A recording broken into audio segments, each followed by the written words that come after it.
आज हम लोग कुछ अकाउंटिंग टर्म्स से जानेंगे जो एक बेसिक है। फर्स्ट है एंटिटी। एंटिटी माने क्या होता है? जो इंडिविजुअल है, ठीक है, जैसे पर्सन है कोई या फिर कोई बिजनेस है। जैसे business entity means specifically identified business enterprise. कोई भी बिजनेस एंटरप्राइज है, जैसे सुपर बाजार हो गया, हायर ज्वेलर्स, ITC लिमिटेड एक्सेट्रा। तो ये सब जो है एंटिटी है, उसको अकाउंटिंग एंटिटी भी बोलते हैं। ट्रांजैक्शन, ये जो एक इवेंट है जो कुछ वैल्यू है जो दो और मोर एंटिटी यानी कि दो या उससे ज़्यादा इंडिविजुअल को मिलाकर जो भी इवेंट होता है, ठीक है, उसको ट्रांजैक्शन बोलते हैं। इट कैन बी, या फिर इसमें एग्जाम्पल हो सकता है purchase of goods, receipt of money, payment to creditor, incurring expense etcetera. ये कैश ट्रांजैक्शन भी हो सकता है और क्रेडिट ट्रांजैक्शन। फिर है एसेट्स। एसेट्स जो है वो एक इकोनॉमिक रिसोर्स है इंटरप्राइज का, ठीक है, तो उसको हम लोग मॉनेटरी टर्म में एक्सप्रेस करते हैं, ठीक है। तो assets are items of value based by a business in its operation. जो ऑपरेशंस में यूज होता है, ठीक है, उसका वैल्यू जो है उसको एसेट्स बोलते हैं। जैसे सुपर बाजार एग्जाम्पल है, सुपर बाजार ऑन से फ्लीट ऑफ ट्रक। ठीक है, तो वो अगर सुपर बाजार है वो ट्रक्स खरीदता है तो क्या करने के लिए खरीदेगा? डिलीवर करने के लिए। तो उसका क्या हो गया? वो एसेट्स हो गया सुपर बाजार का। वो जो ट्रक है वो इकोनॉमिक बेनिफिट प्रोवाइड कर रहा है, ठीक है, इंटरप्राइज को, तो इसीलिए वो एसेट्स हो गया। This item will be shown asset side of balance sheet. ठीक है, जो सुपर बाजार है उसके बैलेंस शीट में एसेट साइड में उसको शो करेंगे। इसको दो कैटेगरी में डिवाइड किया गया, non current fixed assets and current assets. Fixed assets होता है जो लॉन्ग टर्म बेसिस पे होल्ड रखते हैं, जैसे लैंड हो गया, बिल्डिंग हो गया, machinery, plant, furniture and picture. ठीक है, तो लैंड है तो फिक्स्ड है, आप जहाँ भी बनाएंगे, या फिर बिल्डिंग है तो उसको बना दिए बिल्डिंग, ठीक है। तो ये सब जितने भी हैं ये एसेट्स हो गए जो नॉर्मल बिजनेस ऑपरेशंस में यूज होता है।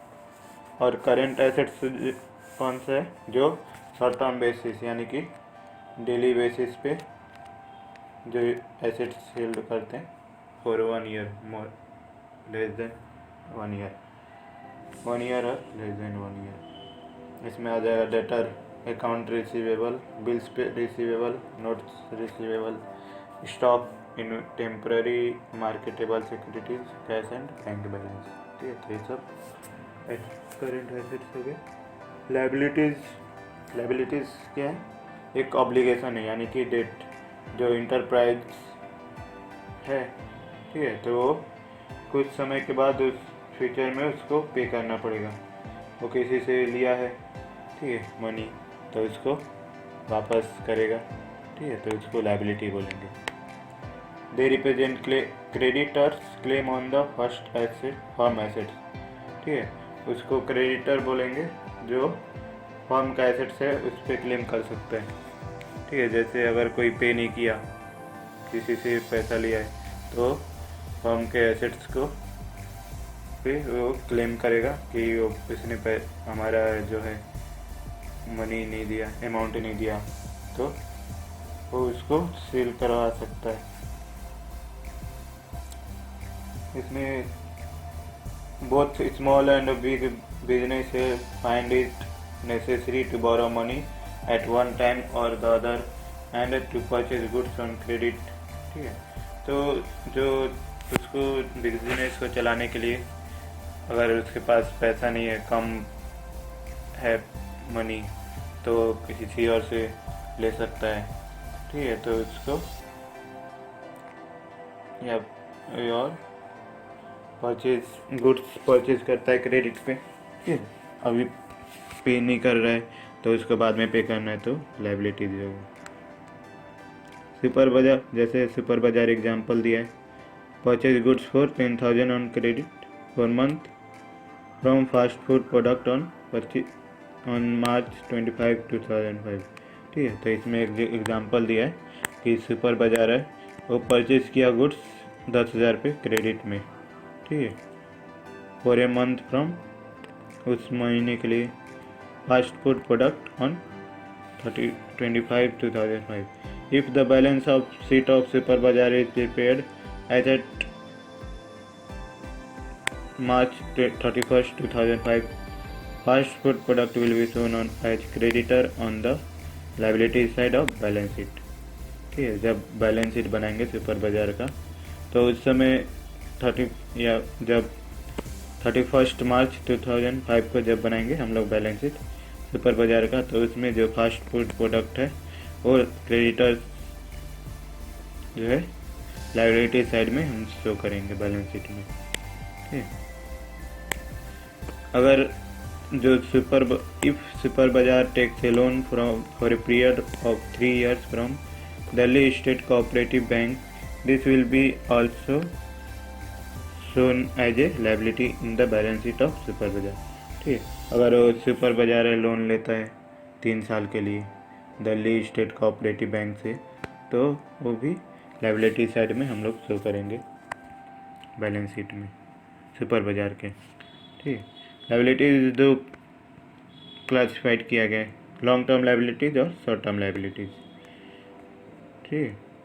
तो लॉन्ग टर्म लाइबिलिटीज क्या होता है, जो हम लोग payable after a period of 1 year, ठीक है, 1 साल के बाद जो हम लोग पे करते हैं, ठीक है, जो भी हम लोग लिए किसी से, जैसे लोन लिए फाइनेंशियल इंस्टीट्यूशन से, ठीक है, तो या फिर डिवेंचर इशूड किया गया बैंक के द्वारा, अरे कंपनी के द्वारा, तो ये जो है मोर देन 1 year के बाद ही हम लोग पे करेंगे, ठीक है। तो इसको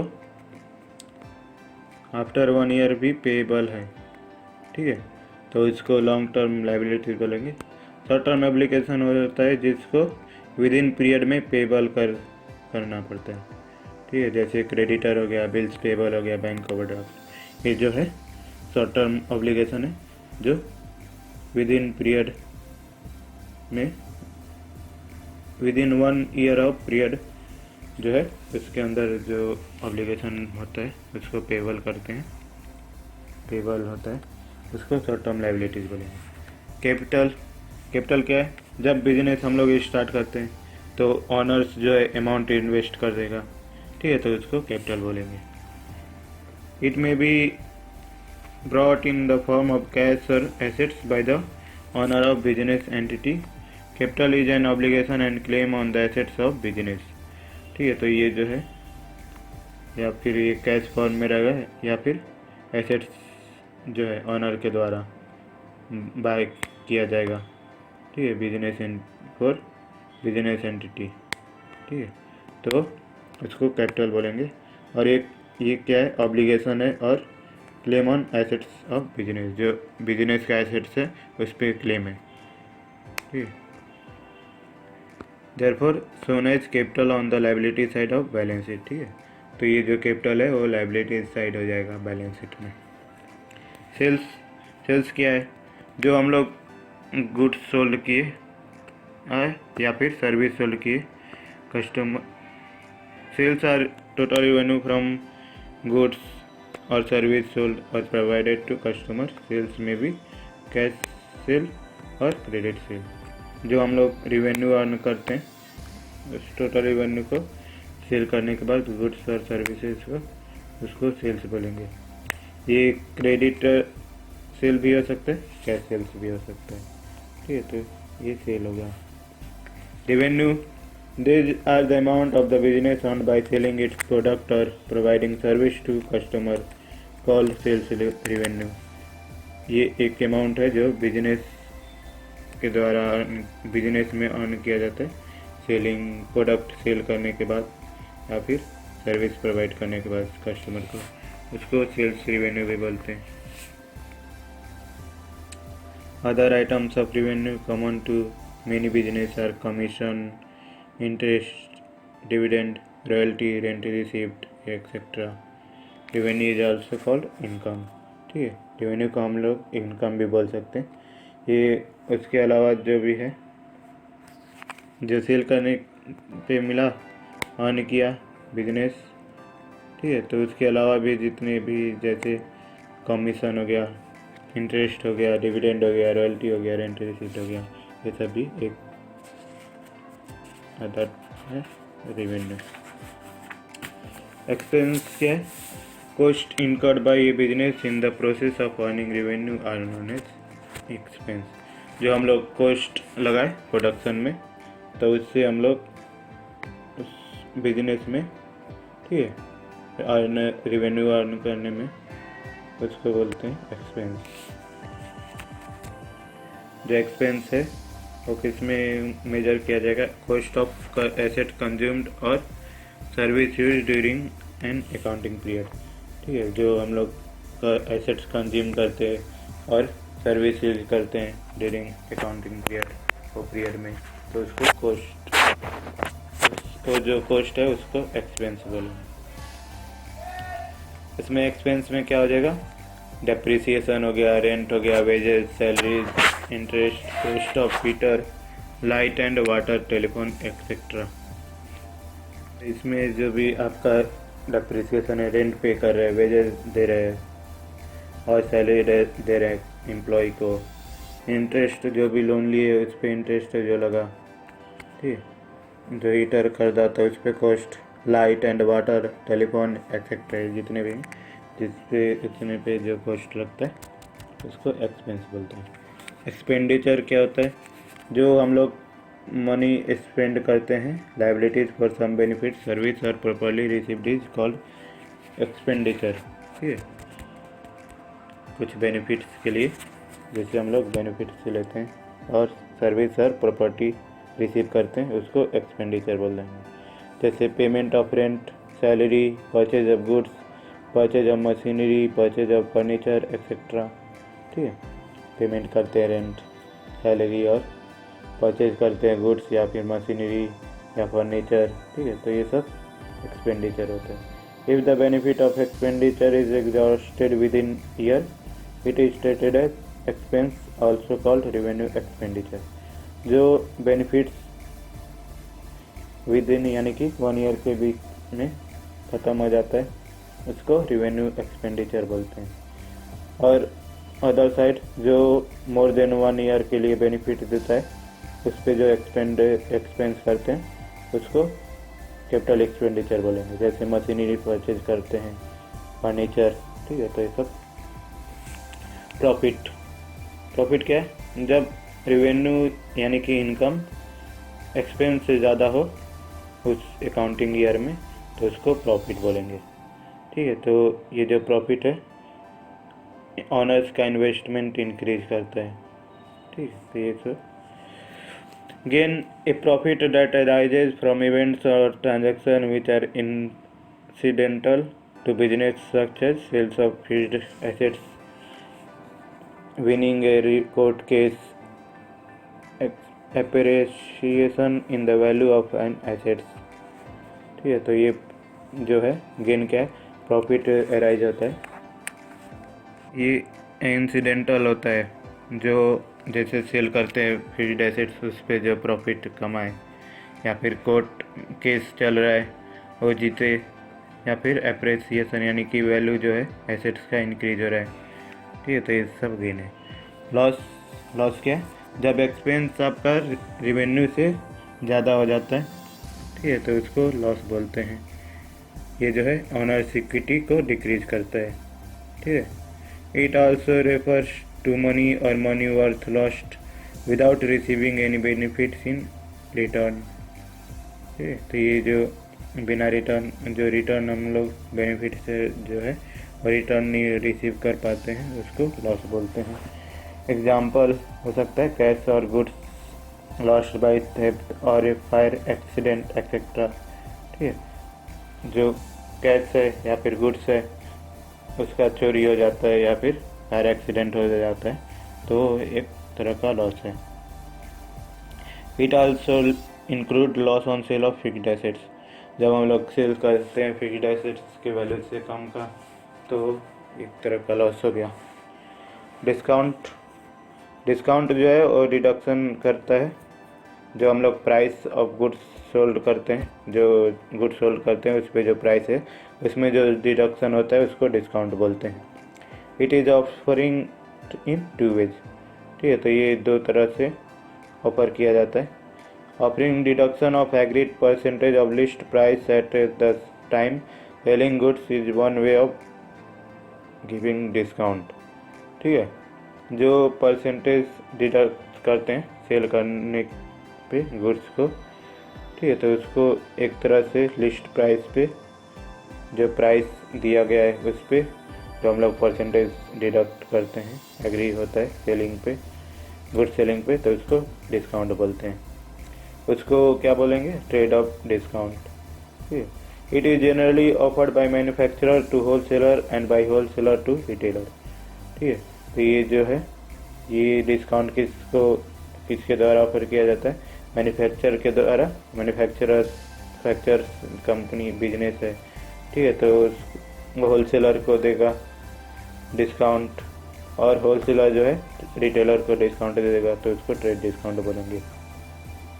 after selling goods on credit basis the debtor may be given certain deduction in amount due in case of if they pay the amount within the stipulated period or earlier.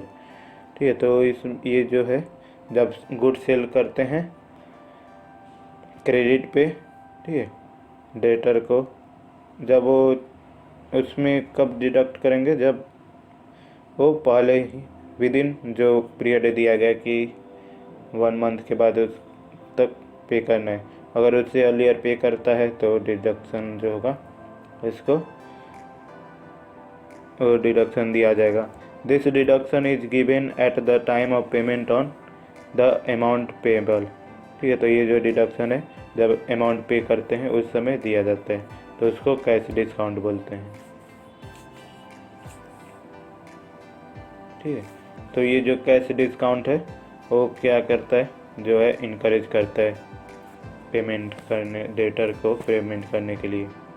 ठीक है, voucher ये documentary evidence होता है, transaction support करता है। ठीक है, उसको वाउचर बोलते हैं। जैसे एग्जाम्पल है गुड्स परचेज किए, ठीक है, कैश पे, तो उसमें कैश मेमो मिलेगा। If we buy on credit we get an invoice. ठीक है, जब अगर क्रेडिट पे लेंगे तो उसको इनवॉइस मिलेगा। When we make a payment we get a receipt and so on. ठीक है, जब हम लोग पेमेंट करेंगे तो उसमें रिसिप्ट लेंगे, ठीक है, कि ये पेमेंट कर हो गया। Goods it refers to the product in which the business unit is dealing, that is in terms of which it is buying and selling of or producting and selling। ठीक है, तो ये जो है गुड्स क्या है? प्रोडक्ट है जो बिजनेस यूनिट के द्वारा डील किया जाता है। तो किस में होता है? बाइंग या फिर सेलिंग या प्रोडक्टिंग और सेलिंग। ठीक है, तो ये जो है The items that are purchased for use in business are not called goods। ठीक है, जो हम लोग परचेज करते हैं बिजनेस में यूज़ करने के लिए उस आइटम को गुड्स नहीं बोलेंगे। For example, for a furniture dealers purchase of chairs and tables is termed as goods, while for other it is furniture and is created as an assets। ठीक है, ये फर्नीचर है, ठीक है, वो अगर डीलर के द्वारा परचेज किया जाता है जैसे चेयर हो गया, टेबल्स हो गया, तो उसको गुड्स बोलेंगे। और ये जो फर्नीचर है दूसरे के लिए एसेट्स है। ठीक है, तो ये है गुड्स।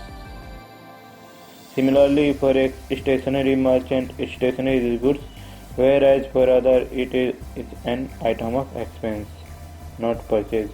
ठीक है, जब अगर स्टेशनरी दुकान है, ठीक है, तो उसमें जो स्टेशनरी है वो गुड्स हो जाएगा और दूसरे के लिए वो एक्सपेंस हो जाएगा।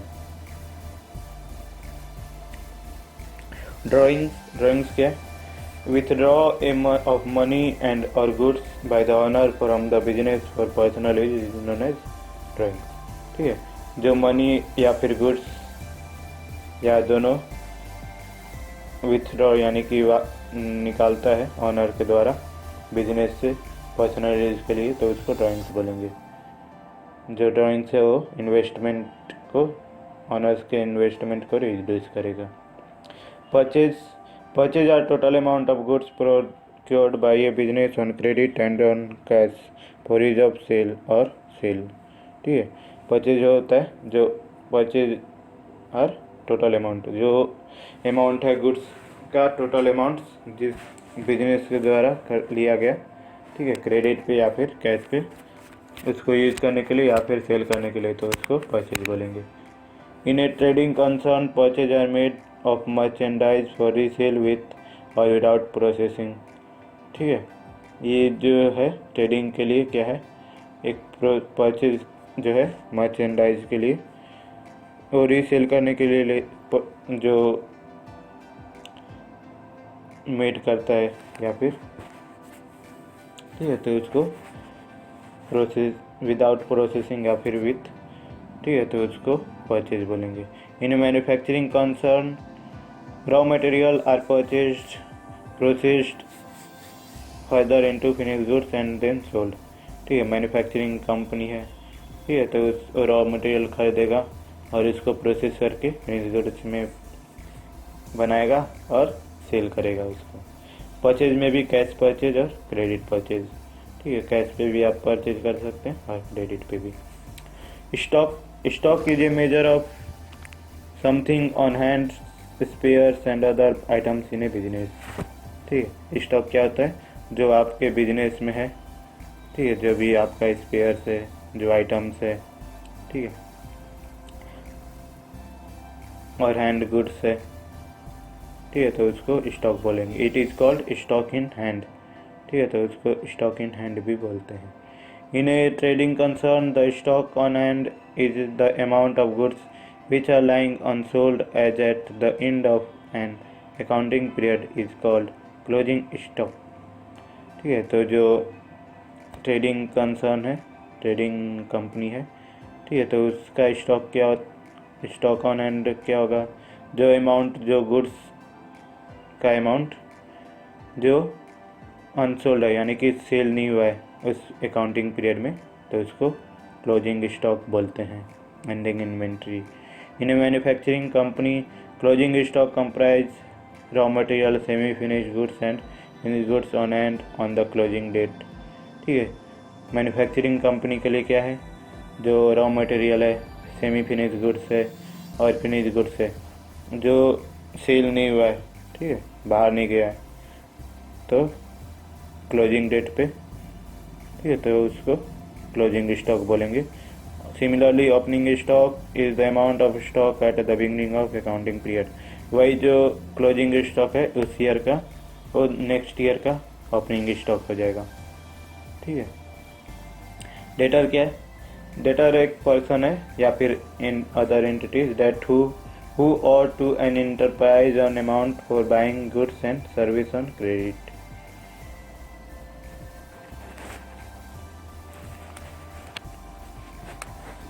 डेटर वो पर्सन है जो गुड्स और सर्विस खरीदता है, बाय करता है क्रेडिट पे, ठीक है, तो उस एंटरप्राइज से जो बाद में पे करेगा, ठीक है, तो उसको डेटर बोलेंगे। The total amount standing against such person and or other entities are the on the closing date it is shown on in the balance sheet of as sundry debtors of on the asset side. ठीक है, तो जो person है, जो amount है उस person के against में, ठीक है, क्लोजिंग डेट पे, उसको बैलेंस शीट में हम लोग सन्ड्री डेटर साइड में, एसेट साइड में सेल शो करेंगे। Creditors are person and or other entities who have to be paid by an enterprise an amount for providing the enterprise goods and service on credit। Creditor एक person होता है जो जिससे हम, जो business है, enterprise है, ठीक है। गुड्स और सर्विस खरीदा, क्रेडिट पे परचेज किया, ठीक है, तो वो जितना अमाउंट है उसको क्रेडिटर में ऐड किया जाएगा। The total amount standing to the favour of such person on the closing date is known as shown in the balance sheet as sundry creditor on the liability side। ठीक है, जो उस person के favour में जो amount है, ठीक है, क्लोजिंग डेट पे, उसको बैलेंस शीट में सन्ड्री क्रेडिटर्स में सन्ड्री क्रेडिटर्स के नाम से लायबिलिटी साइड में सेव करेंगे। ठीक है, तो आज इतना ही। नमस्कार।